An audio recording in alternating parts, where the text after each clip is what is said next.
Este es Canal Capital.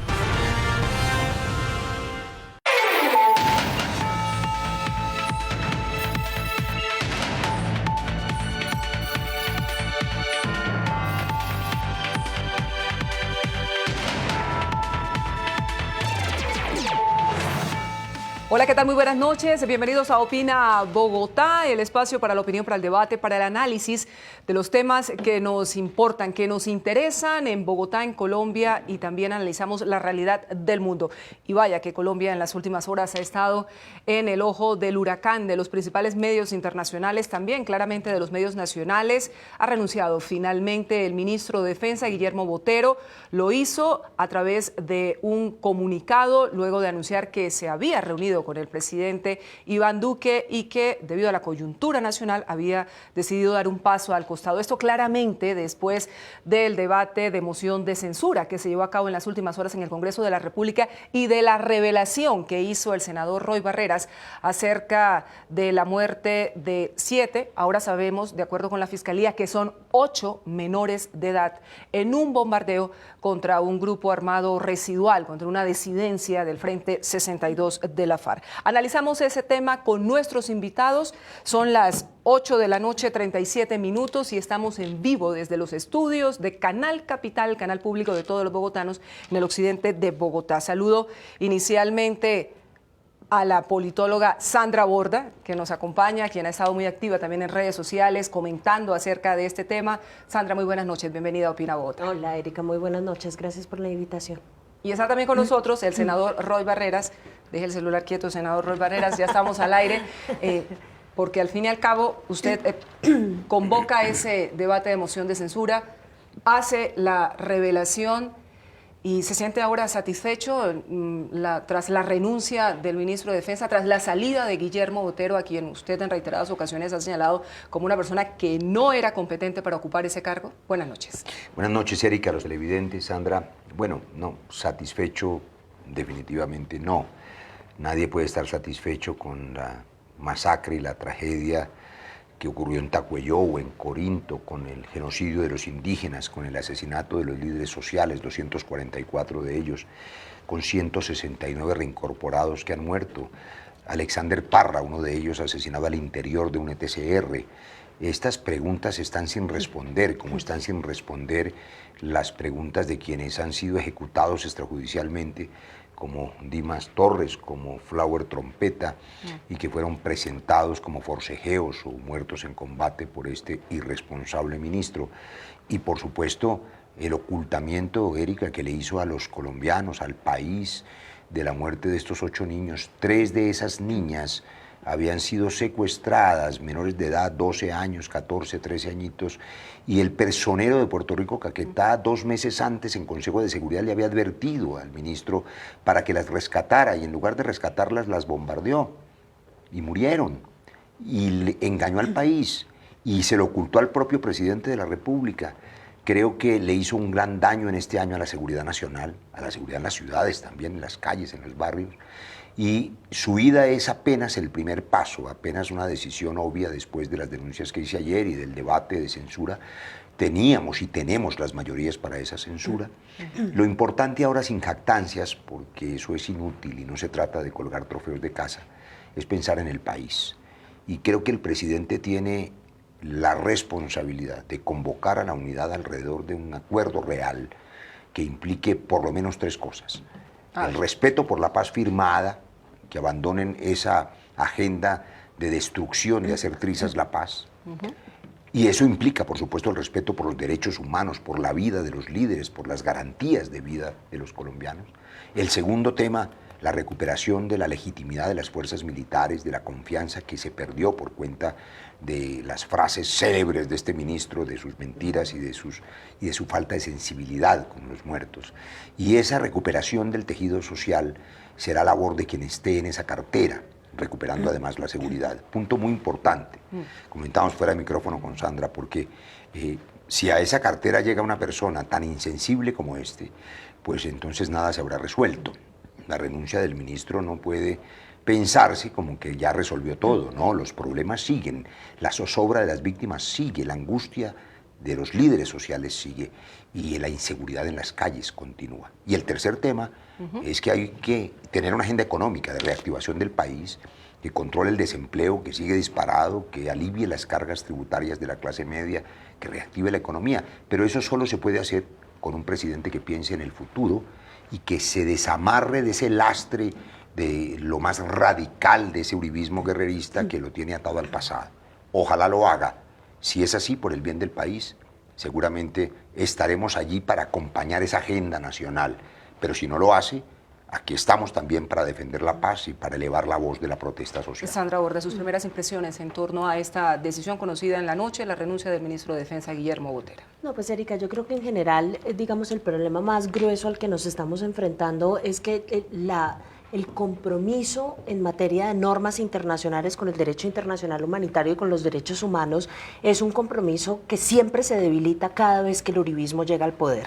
Y se debilita con excusas, se debilita con justificaciones, se debilita de una forma u otra. Y yo creo que parte del compromiso, y ya Roy lo sugería, que tiene que asumir el gobierno después de la renuncia del ministro, es un compromiso con esas normas. Ese compromiso no es compromiso de gobiernos particulares, es un compromiso del Estado nacional, y lo que tenemos que empezar a tener en cuenta desde ya es que no hay ninguna justificación, no hay ninguna explicación que valga cuando se cometen violaciones tan flagrantes a los derechos humanos y al derecho internacional humanitario. Lo que debería estar haciendo este gobierno, además de comprometerse con la agenda de paz, es consolidar el compromiso del Estado colombiano con esas normas. Fíjese que hasta hace muy poco estábamos discutiendo la salida de la oficina de la Alta Comisionada para los Derechos Humanos de Naciones Unidas con el argumento de que ya no necesitábamos vigilancia en materia de cumplimiento con estas normas. Y mire el escenario al que nos estamos enfrentando hoy en día. Entonces, ese compromiso sigue siendo debilitado. El gobierno y el partido de gobierno no parecen tener un discurso comprometido con esas normas en particular, y yo creo que la punta del iceberg en este momento es la salida del ministro de Defensa, pero lo que tiene que buscar la sociedad colombiana, lo que tienen que buscar los organismos de control y el Congreso es justamente que el gobierno se comprometa de una vez por todas con el respeto a estas normas, o si no, no vamos a avanzar en absolutamente nada. La reacción del presidente Iván Duque para muchos ha sido tibia frente a esa gravísima denuncia que se conoció en las últimas horas en el Congreso de la República. Senador Roy Barreras, Sandra Borda, ¿ustedes cómo analizan la posición asumida por el jefe de Estado? Muchos esperaban un pronunciamiento frente al tema, no lo ha hecho, lo único ha sido la aceptación a través de redes sociales de la renuncia del ministro Botero. Bueno, yo estoy convencido y creo que puedo suponerlo de fuentes muy cercanas, que el presidente Duque también fue engañado por el ministro. El presidente Duque, estoy seguro, no conocía, por ejemplo, esta masacre, este asesinato de los niños.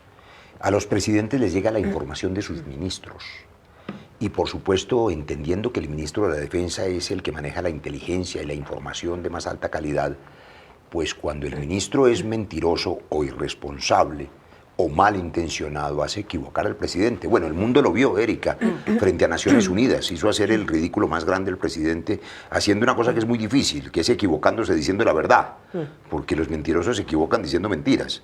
Pero era obvio que en el régimen de Maduro pues hay grupos ilegales y guerrilleros del ELN, eso lo sabe todo el mundo. Se equivocan diciendo la verdad porque el ministro hizo equivocar al presidente, y eso es lo menos grave. Lo más grave son las muertes de los niños, los falsos positivos y algo en lo que yo sigo insistiendo, las falsas cifras de erradicación. Yo creo que ese es otro falso positivo. Hoy en un trino, el ministro de ayer a hoy aumentó en 10.000 las hectáreas erradicadas, porque ayer en el debate dijo que eran 90.000 y hoy trinó que eran 100.000. Pero resulta imposible porque en cifras de ellos recibieron 202.000 y hoy tienen 200.000 y se jactaron de que han disminuido el 2%. Pero cualquier niño con un abaco puede hacer una resta.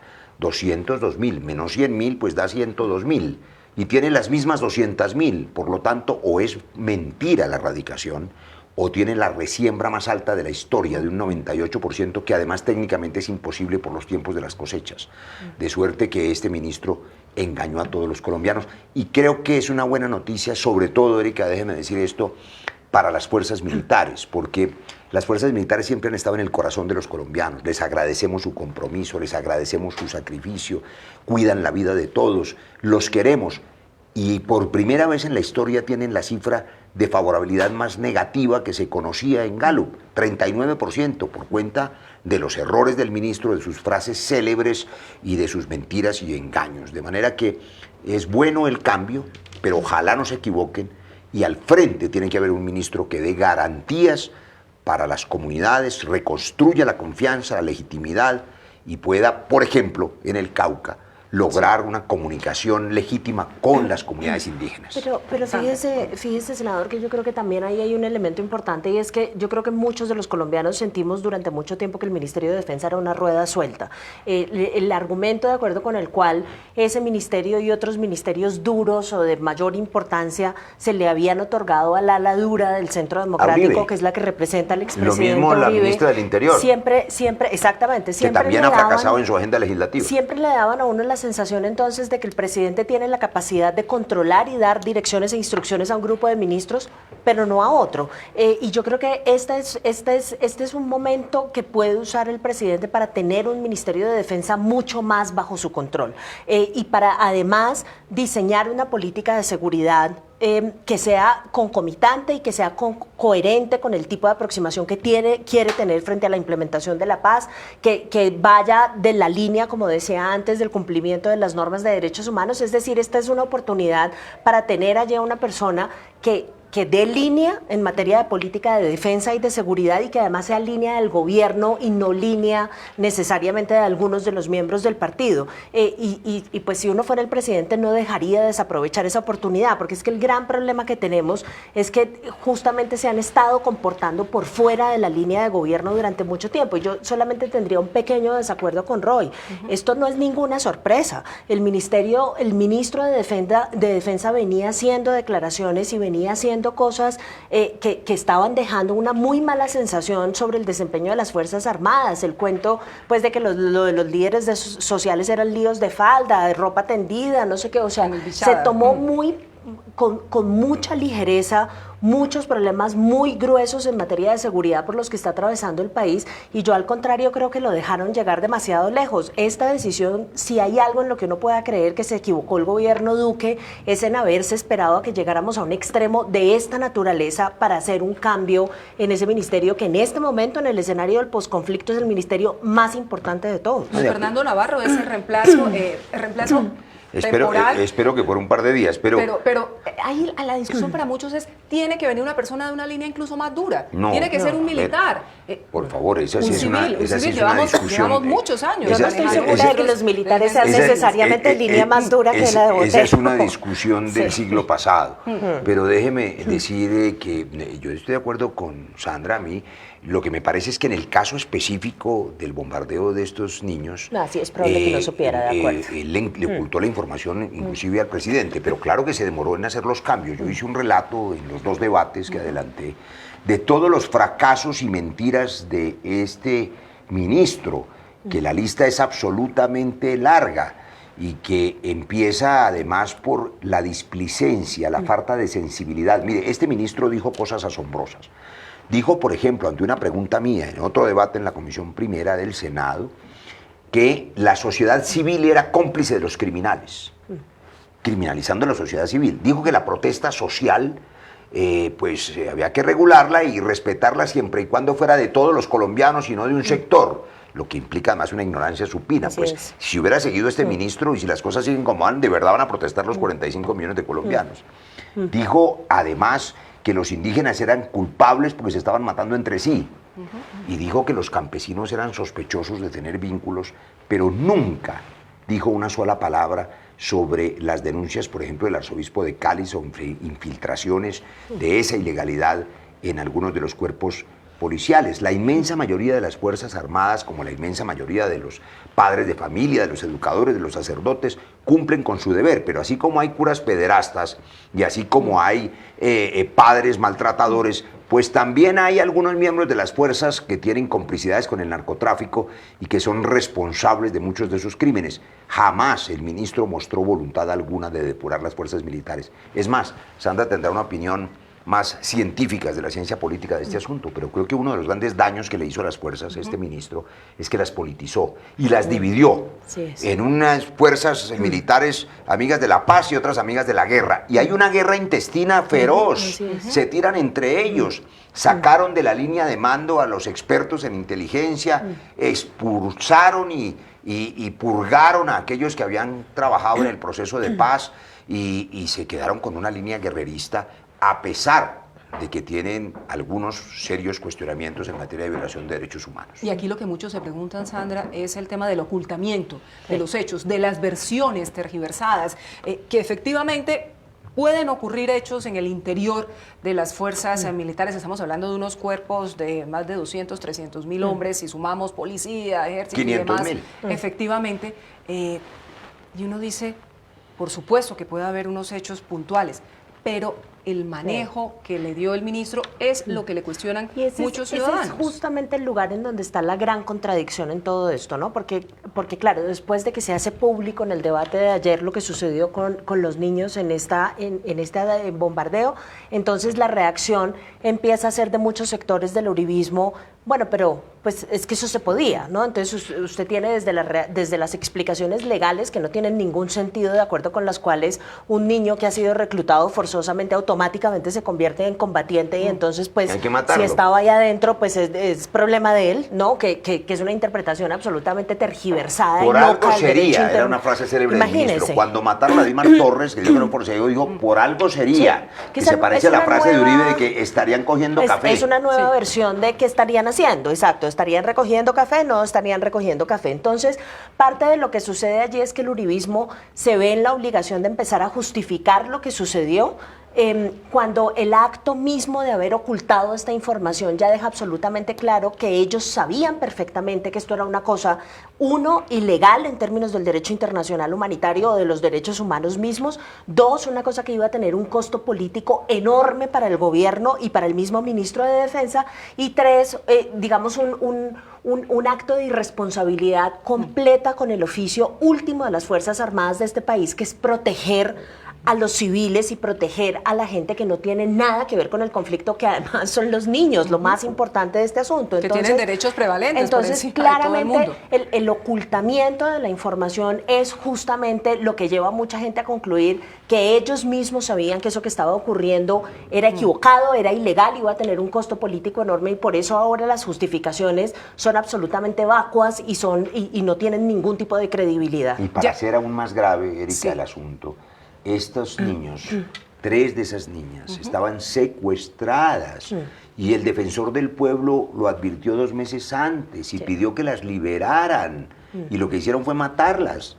Sí, y el gobierno tenía la información, eso es y lo el más dramático de todo. El ministro oculta la información durante 2 meses. Ya les voy a preguntar acerca de lo que falló ahí, la inteligencia y todas las alertas que se hicieron en torno a ese caso, pero esta noche, son las 8 de la noche, 53 minutos, está circulando en redes sociales un video del presidente Iván Duque. El presidente Iván Duque ha estado en la ciudad de Barranquilla, allí un periodista del diario El Heraldo le formó una pregunta en torno a este tema, y esta fue la respuesta que le dio el jefe de Estado.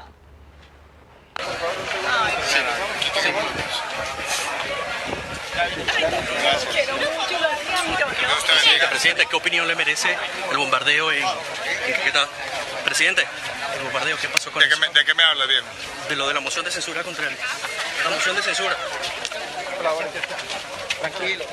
¿De qué me habla, ¿De qué me habla, viejo? Es lo que le responde el presidente Iván Duque al ser cuestionado por este comunicador, y ahí quedó precisamente grabado esa respuesta. Quiero preguntarles qué opinión le merece, senador Rod Barreras, Sandra Horta. A ver, a mí me parece que la sombra del uribismo radical, que tiene esa falta de sensibilidad con las víctimas. Recordemos que Uribe se opuso a la ley de víctimas, que se opuso cuando reconocimos el conflicto armado. Yo tuve una confrontación ideológica fuerte con él en su gobierno por ese asunto.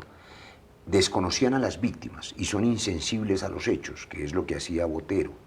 Y pareciera que ese ambiente contamina a quienes están en esa secta, en eso que ya no es un partido político, sino sino como un grupo de ciudadanos fanáticos que no meditan bien.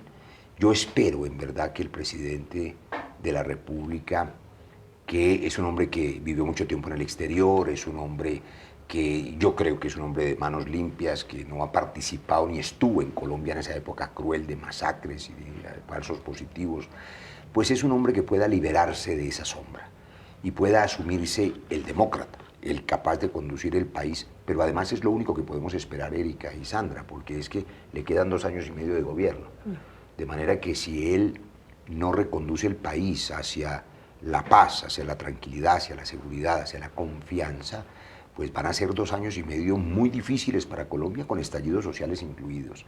Yo confío en que el presidente Duque se libere de ese radicalismo y convoque a todos los colombianos a una agenda de esperanza y de futuro. Y con campañas presidenciales ya abiertas, y pues candidaturas, ya hubo uno que se lanzó, ¿no? claro, además, Sandra, Pero no sabemos qué fíjese- opina de nada el que se lanzó, que es Fajardo.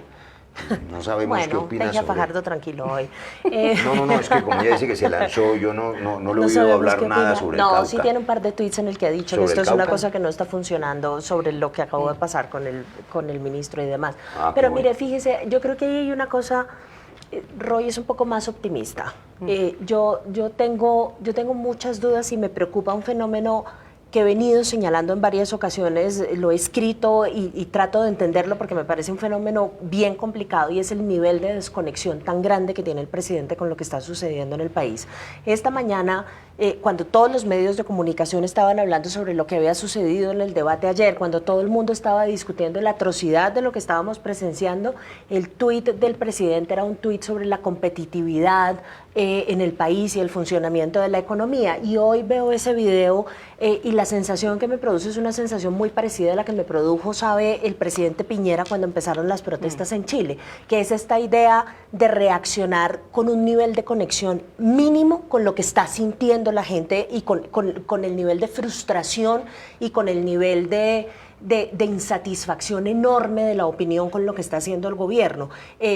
Yo no sé si es un problema de los asesores que lo están rodeando, yo no sé si es un problema de que él básicamente, y lo ha dicho públicamente, se rehúsa a escuchar medios de comunicación, leer columnistas y medirle el pulso al país. Yo no sé si es que está demasiado aislado, pero la sensación que le da a uno es que es una persona que pareciera ser el presidente de otro lugar. Entonces, yo creo que el gobierno debería tratar de hacer un esfuerzo de acercarse un poco más a la gente, y ni siquiera voy a insistir en que sea la oposición, porque entiendo, digamos, todos los problemas que eso les puede generar, pero que se acerquen a las organizaciones sociales, que se acerquen a los estudiantes, que se acerquen a los defensores de derechos humanos, que se acerquen a gente que tiene agenda y que tiene información y que ha estado dispuesta a conversar con el gobierno para tratar de ayudarle a que mejore su gestión en materia de protección a la gente y en materia de seguridad.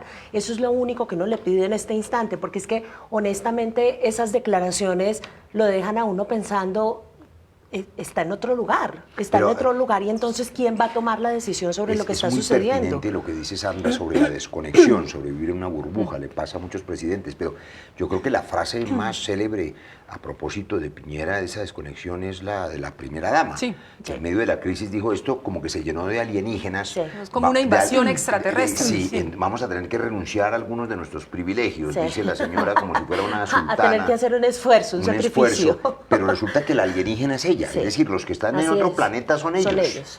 Son Y ellos. resulta que la ciudadanía está en la calle exigiendo sus derechos.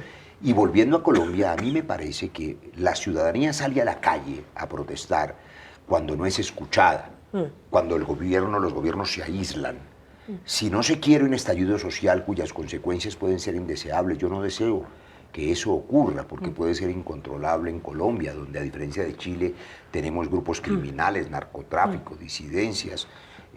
Ojalá el gobierno escuche esta voz, la voz de las comunidades, de las víctimas, y el llamado que le hacemos hoy desde un Congreso empoderado, que le decimos, presidente, usted tiene la responsabilidad de convocar a la unidad y de garantizar el respeto por la paz firmada, con todos sus derechos, y recuperar la confianza y legitimidad de las instituciones, mirando hacia adelante. A propósito de un Congreso empoderado, estaban confirmados 67 votos para avanzar en la moción de censura Más, le del quiero ministro. contar, ¿Sí? más, ¿Cuántos llegó a contar más, usted? Más porque en esta tarea de lograr, yo quiero de paso decir que agradezco a mi partido, el Partido de la U, el acompañamiento al Partido Liberal, al Partido Cambio Radical, a los verdes, al Polo, a los decentes, a los alternativos, a los indígenas. Pero hoy los senadores conservadores esta tarde habían escuchado la voz de su presidente de partido, el doctor Yepes, diciendo que con los nuevos hechos iba a revisar la posición del Partido Conservador. Y 2 o 3 senadores conservadores pidieron la renuncia del ministro antes de que esta ocurriera. Se lo pregunto, Sí, ¿sabe me por deja qué? decir una- Porque entonces, ¿qué pasa Sí. ahora con la moción de censura? Se va el ministro y ¿cuáles entonces serían las consecuencias de esta decisión? ¿Avanza, no avanza la moción de Fíjese- censura? ¿Qué es lo que viene ahora a continuación, Sandra? Fíjese, Erika, legalmente podrían adelantar todavía la moción de censura, pero déjeme decir solamente Sí. una cosa antes de entrar en esa discusión. Mire, yo sentada en esta mesa y en otras mesas de opinión le he dado mucho garrote al Congreso de Colombia y le he dado mucho garrote a la clase política y le he dado mucho garrote a Roy. ¿En serio? Pero, sí, de vez en cuando. Pues toca, ya sabe bien, cómo está funciona.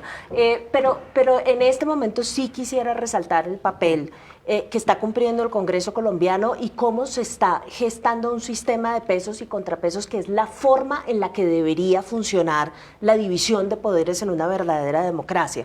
Lo que estamos viendo, y yo no quiero banalizar eso porque he visto a mucha gente diciendo, no, eso es porque no les están dando mermelada, entonces se están mermelada, vengando. doctor Roy. Yo creo que esto es una cosa que va muchísimo más allá de y me parece que no es sano para nosotros como sociedad interpretar esto solamente a la luz de la mermelada. Yo creo que estamos en un escenario en el que se están rearmando y reconfigurando las relaciones entre el Congreso y el Ejecutivo, y a pesar de que esto le genere algún tipo de ansiedad o sensación de inestabilidad a la gente, esta es la forma en la que funcionan las democracias, ¿sí? La forma en la que funcionan las democracias es que cuando los ejecutivos se equivocan o se extralimitan en el ejercicio del poder y La ahora del moción de poder confianza, físico, que en otras partes se llama. esto es lo que tiene que hacer el Congreso. Entonces, esto es para que le retornemos un poquito más de fe a los partidos políticos, al Congreso y a la función que cumplen. Yo creo que lo de la moción de censura es una cosa interesante porque la gente diría, no, pues finalmente renunció a la moción de censura, no sirvió para nada. No, la moción de censura tiene un efecto disuasivo enorme.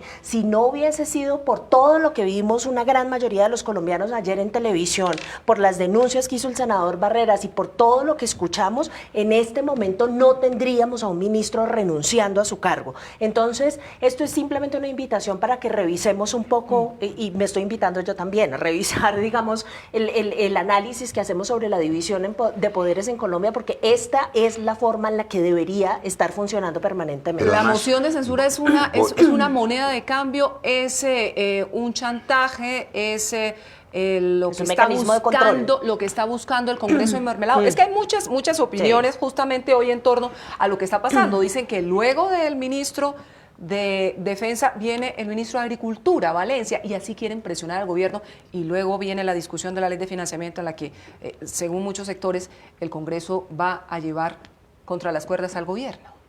Yo estoy de acuerdo con la lectura de Sandra, que me parece además una lectura profunda, una lectura de fondo. Las democracias funcionan si hay equilibrio de poderes. Hoy dije, antes de la renuncia del ministro, ante la presión de la ministra Nancy Patricia llamando a los senadores para intentar voltearlos, que yo esperaba que no creyeran que iban a tapar con mermelada la sangre de los niños. Esto es un asunto que va mucho más allá de esa mezquindad. Aquí, y esto hay que reconocerlo, el Senado de Colombia actuó con madurez, con responsabilidad, pero no es gratuito ese comportamiento. Yo quiero aquí reconocer que las mayorías del Senado de Colombia me acompañaron en toda la construcción del proceso de paz y en el fast track. Votaron todas las normas que tuve la responsabilidad de conducir como ponente. Nos acompañaron antes en la aprobación de la ley de víctimas. Nos acompañaron en el hundimiento de las objeciones con este gobierno. Cuando se trata de la vida, y más de la vida de los niños, y cuando se trata de la paz, allí aparecen las mayorías. Y aparece esa bancada alternativa comprometida con la paz, y aparecen las bancadas demoliberales, esas bancadas de centro, porque hay puntos que no se dejan tocar. La gente puede tener discusiones, tratos, negociaciones, como en cualquier parlamento, sobre algunas normas, sobre la ley de financiamiento, de paso inútil, que lo que generó fue desempleo y un crecimiento artificial. Pero sobre la vida, allí han estado. Y eso hay que reconocérselos, porque no han fallado en ese asunto. Si no, pues hubieran aprobado las objeciones, estrenando gobierno. A mí me parece que es sano que esto ocurra y la moción de censura, por supuesto que tuvo un efecto. Renunció el ministro. O alguien puede creer que si no hacemos las denuncias ayer, el ministro hubiese hoy renunciado. Pues por supuesto que no. Construimos unas mayorías y el gobierno entendió que iba a ser el primero de la historia en recibir una censura. Hizo bien el ministro en renunciar, pero no es suficiente. Que no se crea que la renuncia del ministro ya solucionó todo y entonces mañana como si nada. Aquí la zozobra de las víctimas indígenas sigue, la angustia de los líderes continúa, la angustia de los defensores de derechos humanos amenazados. ¿Pero se vota o no se vota la moción de censura la próxima semana, senador? Yo en eso debo ser muy respetuoso de los partidos que me acompañaron. Tengo que consultar con la bancada de la U, del Partido Liberal, de Cambio Radical, también con los verdes, con los alternativos, para que evaluemos. Anticipo una opinión. Creo que eso depende de la actitud del presidente de la República, de lo que diga en las próximas horas. Si el presidente le dice a Colombia que va a reconducir el país hacia una agenda que respete la vida, los derechos humanos, la paz, y que recupere la legitimidad y la seguridad, sería mezquino no acompañar esa agenda de país, porque esto no se trata de jactancias inútiles ni de tener trofeos de caza. Eso es inútil, se trata de pensar en el país. Pero si el presidente no dice nada, si el presidente no propone ninguna cosa, si no contesta las preguntas que le hemos hecho, yo sigo preguntando, ¿quiénes son los responsables intelectuales del asesinato de los líderes sociales? ¿Quién permitió que mataran a Alexander Parra al interior de un ETCR y que salieran los asesinos? Esas respuestas no se han dado y el diálogo empieza porque se respondan esas preguntas. Hay un tema muy importante. Más temprano, en una comparecencia de medios, porque no fue una rueda de prensa que ofrecieron el todavía ministro de Defensa, el señor Botero, acompañado del comandante de las Fuerzas Militares, el general Navarro. El general Navarro dio su explicación señalando que era una operación legítima. Puntualmente me refiero al caso de los niños en el departamento de Caquetá. ¿El que está el ministro encargado hasta ahora? Efectivamente. Efectivamente. Quiero que veamos precisamente ese testimonio que le entregó a los medios de comunicación en torno a esa operación que se cumplió en zona rural de San Vicente del Caguán, en Caquetá. No fue una operación contra menores de edad, fue una operación contra el cabecilla del GAO Residual Séptimo, alias Gildardo Cucho. No se tenía conocimiento de la presencia de menores de edad que hicieran parte de la estructura de seguridad del blanco lícito, alias Gildardo el Cucho. Es necesario tener en cuenta que quien infringe el derecho internacional humanitario es quien coloca a una persona protegida en un riesgo que no debe soportar. Es decir, que el GAO residual es quien comete un crimen de guerra al reclutar de manera forzosa a menores de edad y ubicarlos dentro de un objetivo militar. Operación legítima, se cumplieron los protocolos establecidos, protocolos de guerra. En un minuto 3 mentiras en los 30 segundos que habló. Lo primero es que sí sabían, y el personero de Puerto Rico Caquetá les advirtió 2 veces antes que había menores que estaban secuestrados, pidió que los liberaran y en lugar de liberarlos los mataron. Lo segundo, claro que es falso, que eran parte del círculo de seguridad del criminal. Una niña de 12 años, de 13 años, que era además víctima de abuso sexual, ¿cuál círculo de seguridad? Y lo tercero, que los únicos que violan el VIH son los criminales. Claro que violan el VIH todos los días estos grupos de bandidos, pero el ejército, por orden de este ministro irresponsable, que le falla la inteligencia o que la desconoce, viola el VIH, el principio de proporcionalidad, porque no se puede atacar cuando hay blancos civiles, y menos si son niños, y menos con este tipo de armas totalmente desproporcionadas. Y además, el ministro violó el Estatuto de Roma, lo que lo pone en una condición penal compleja, porque la más alta autoridad civil, que es él, tenía la obligación de denunciar esa violación al VIH y él la ocultó. Es que precisamente es lo que uno también se pregunta, Sandra, frente a este hecho de la mayor gravedad. ¿Cuáles son las consecuencias? ¿Qué consecuencias puede tener? Ya tenemos la renuncia del ministro claramente, pero ¿qué más puede ocurrir? Pues mire, lo primero que tengo que decir, Erika, escuchando esas declaraciones es que las lamento muchísimo porque durante toda la administración Santos, inclusive antes, esto creo que es un proceso que empieza con la administración Uribe, que es lo más paradójico del asunto. El Ministerio de Defensa de hay Santos. todo un proceso de formación de los militares en materia de derecho internacional humanitario y de derechos humanos. Parte de lo que hace que hoy tengamos las Fuerzas Armadas más profesionales de la región no es solamente la capacidad de utilizar unas armas sofisticadísimas y la capacidad de ofensiva que tengan, sino que además son supremamente sensibles y han aprendido, porque así lo quisieron los gobiernos, cuáles son las reglas de los derechos humanos y del derecho internacional humanitario. Y una regla impajaritable del derecho internacional humanitario es que usted tiene que proteger a los niños y tiene que proteger a los civiles en cualquier circunstancia. No hay ninguna norma del derecho internacional humanitario que diga que un niño que ha sido objeto de reclutamiento forzoso se convierte en combatiente y por eso es absolutamente legítimo atacarlo. Eso no existe. Entonces, parte de la responsabilidad que tiene el gobierno es la de proteger a estos niños y no la de asesinarlos. Y si tienen información de que estos niños estaban en este campo, le hago la analogía con el pasado. Cuando los gobiernos colombianos supieron que había campos de secuestrados, es decir, de civiles en campamentos de las FARC, no los atacaron justamente porque no querían producir, digamos, el daño tremendo hacia la población civil que implicaba asesinar a secuestrados que estaban en campos de las FARC. ¿Por qué no podían utilizar exactamente la misma lógica acá? Si finalmente los niños son personas que son reclutadas forzadamente, son, si lo quiere poner de esa forma, secuestrados por estas fuerzas ilegales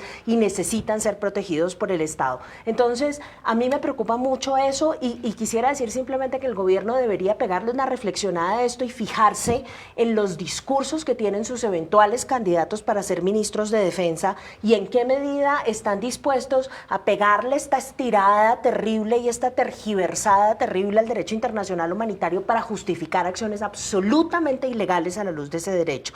Si yo fuera el gobierno, preferiría 1000 veces tener a una persona que tenga absolutamente claro cuál es la línea que divide los comportamientos permitidos de los comportamientos no permitidos por el derecho internacional humanitario. Y termino con una nota pequeña. A mí me parece muy paradójico que un grupo político que ha insistido de todas las formas, tamaños y colores que esto no es un conflicto armado, ahora se defienda utilizando el derecho internacional humanitario. El derecho internacional humanitario es un grupo de normas que aplica a situaciones de guerras internas o de guerras externas. Entonces se van a tener que decidir.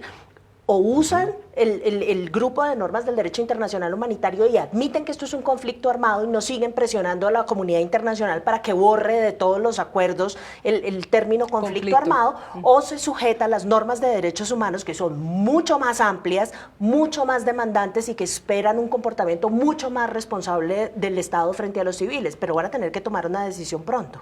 Roy, consecuencias penales, consecuencias disciplinarias frente a este tema. Incluso muchos ya están advirtiendo que esto podría conducir a que no se adelanten más operaciones tipo bombardeo en el interior de las fuerzas militares, lo cual es muy complejo teniendo en cuenta las amenazas que hoy existen de las organizaciones armadas ilegales. No puedan hacerse bombardeos contra los delincuentes. Le pongo un ejemplo de mi profesión de médico cirujano. Es como si un cirujano torpe, como este exministro Botero, mata a los pacientes en lugar de salvarlos, nadie puede concluir que entonces hay que prohibir las cirugías. No, por supuesto que las fuerzas militares pueden y deben atacar a los criminales. Los asesinos verdaderos son las mafias de narcotráfico indolentes que están matando a los indígenas, a la guardia indígena, que están matando a los ingenieros que hacen su tarea como hicieron hace unos días en el norte del Cauca, que están asesinando líderes sociales para controlar el territorio con complicidades políticas de grupos sucesores del paramilitarismo y clanes políticos que además ganaron las elecciones con esas complicidades y son el origen del poder corrupto. Este es un asunto mucho más de fondo y por supuesto recuperar la legitimidad de las fuerzas militares para bien de la sociedad colombiana es indispensable y respaldarlas en su tarea. Lo que hay que hacer es lo que aquí se ha dicho, que respeten el DIH, para eso existe. Y además el DIH los protege de no terminar en la cárcel común, que era lo que ocurría antes de que reconociéramos el conflicto. Gracias al DIH y gracias a la JEP, que tanto atacó la senadora Paloma Valencia y el Centro Democrático, más de 2000 militares han podido volver a sus hogares, a sus familias, con el compromiso de la no repetición y de la verdad. si no estarían purgando penas de 30 o 40 años de cárcel porque cometieron crímenes, claro, porque la guerra es cruel. Pero hicimos la paz fue para parar la guerra, no para vengarse de nadie. No puede un ministro y un gobierno y un ala guerrerista desconocer la paz y ahora vengarse de las víctimas, y vengarse de los niños, y vengarse de los estudiantes, y vengarse de los indígenas, viendo o inventando enemigos en todas partes. Sabe muy bien Sandra, que es una académica profunda, que detrás no hay ingenuidad de este ministro. Hay una línea ideológica. Él es agente de una política pública, que es la política de Carl Schmitt, del viejo fascismo, la dialéctica amigo-enemigo, en que hay que graduar de enemigo al estudiante, al joven, al campesino, al periodista, y si es un enemigo externo o interno, entonces la guerra es justa y es lícito matarle. Esa es la tesis de José Obdulio que la defiende y que viene, por supuesto, desde Aristóteles y San Agustín, y esa es la que justificó miles y miles de guerras y miles de muertos. Nosotros no creemos en eso, creemos en el diálogo, creemos en la solución dialogada a los conflictos, en que hay que oír a las comunidades y que jamás se debe mezclar las armas con la política.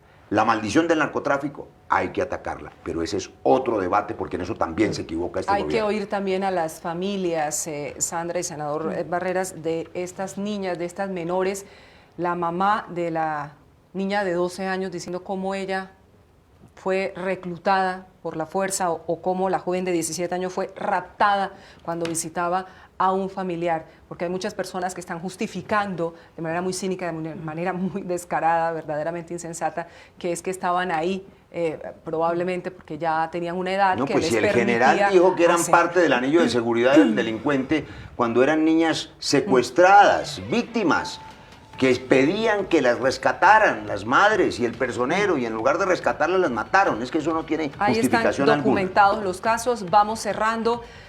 Sandra Borda, sus reflexiones finales frente a este episodio que a todos nos ha sacudido enormemente en Colombia, frente, por supuesto, a la actuación del ministro de Defensa, de nuestras fuerzas militares, a las que respaldamos y agradecemos su labor, sin lugar a dudas, también del presidente Iván Duque, pero sobre todo al accionar criminal de estos grupos armados ilegales que siguen reclutando de manera forzosa a las niñas y a los niños de las zonas más distantes del país.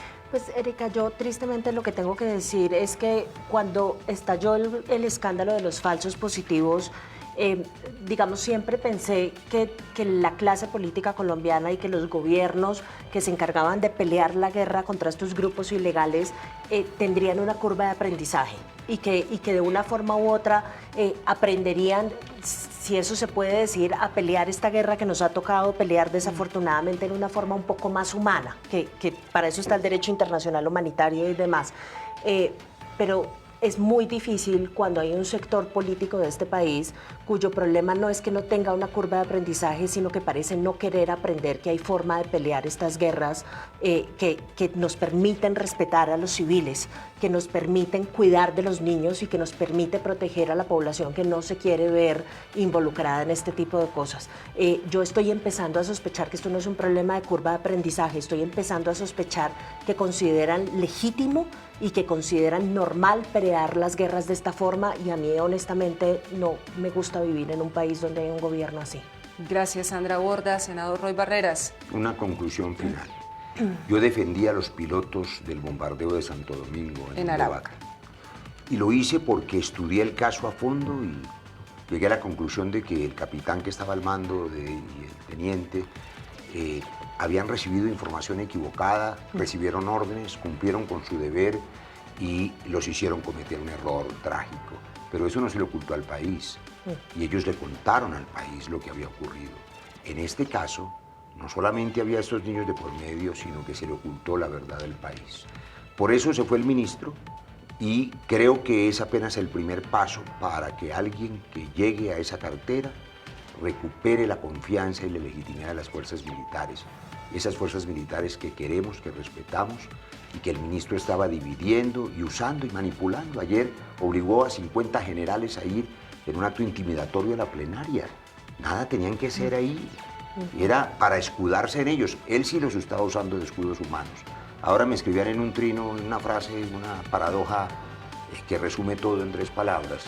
El ministro de Defensa no fue capaz de defenderse. Señoras, muchísimas gracias, Sandra, por sus explicaciones, siempre a la luz del derecho internacional humanitario, que es esa hoja de ruta que precisamente debe llevar el país, que como el nuestro enfrenta un conflicto tan complejo, tan doloroso, y por supuesto el control que se realiza en el Congreso de la República, donde se ha revelado esta situación trágica, la solidaridad, el cariño para las familias de estos menores de edad y para tantos menores de edad que en estos momentos están siendo víctimas de todo tipo de violencia física, de violencia sexual y por supuesto muchas veces relacionada con el conflicto armado. Y las que más nos de las sigue veces, sacudiendo. Erika, en los hogares. 15.000 casos de niños abusados el año pasado en los hogares. Sí. Esa es otra tarea enorme que hay que hacer en materia de bienestar familiar y protección a la niñez y a las madres cabeza del hogar. Los desafíos enormes que tiene este país, que como dice Sandra, es el que nos tocó vivir. De aquí nos Y el que hay que quedamos. De mejorar, aquí porque nos el quedamos. país mejora y va a mejorar más. Hay que seguir trabajando por ello. Sin duda, así es. A ustedes muchísimas gracias también por habernos acompañado. Son las 9 de la noche, 21 minutos. En Opina Bogotá, este espacio para la opinión, para el debate, para el análisis de los temas que nos interesan a todos los habitantes de Bogotá y del país. Muchas gracias por acompañarnos. Que descansen.